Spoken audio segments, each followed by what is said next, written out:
Rusty leaves drifted gently down from trees till they stroked the pavement. I joined in with my chalk until the dull driveway that we walk on was brightened with all the colors of the rainbow.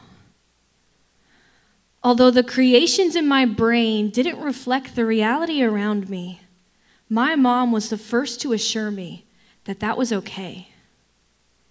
Everything I made had the first name beautiful, whether composed from macaroni, noodles, or finger paints. Let's face the truth. My artwork was usually a little askew. And I've been a little bit different since the moment I came out of the womb.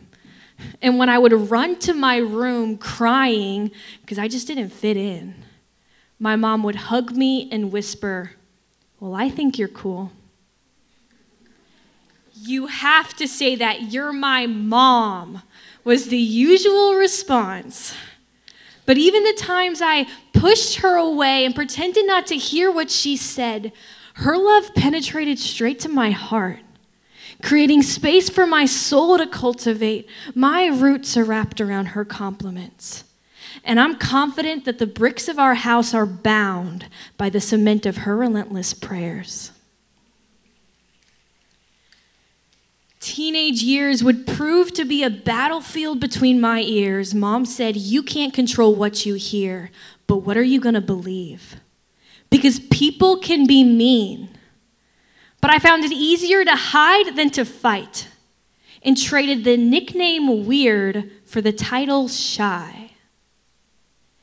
Destined to fly like an eagle, but convinced by a lie that my wings were short.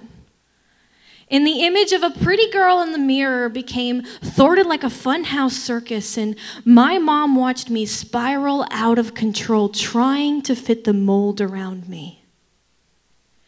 But the deeper the hole I dug myself in, the longer her knees touched the rug beside her bed.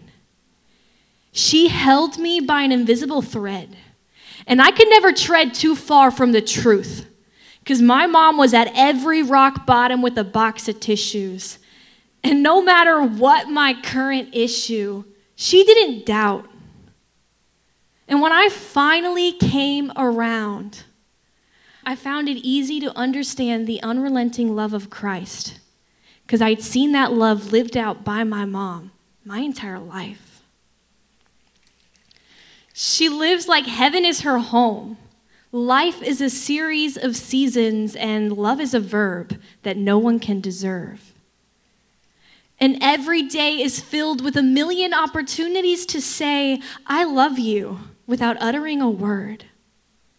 And she takes every single one of them. Since a very young age, I've been different. But that's okay, because my mom raised me to be that way. She taught me how to tastefully spark a giggle fit in the bleakest situations, how to walk through the valley of the shadow of death and dance to empty echoes and death threats, how to give time like my clock is permanently set on eternity, and if someone speaks a word of absurdity, never take it personally. She raised me to be grounded in the gospel, grown by the Spirit, and to know that people's thoughts drift away and that different is okay. And I'm so glad she taught me that. Because when I was still scratching pictures with chalk on the pavement, I didn't get it. But now I do.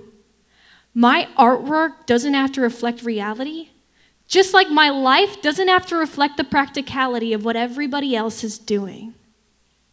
Because empires fade. Smokestacks and designer hats, titles and plaques, even the Mona Lisa is going to end up in the gutter one day. But rain can't wash away the words you say to build somebody up, the love you lavish on an unworthy recipient, and the times you stop to listen. Life is filled with a million opportunities to love, and what you do with those make the difference.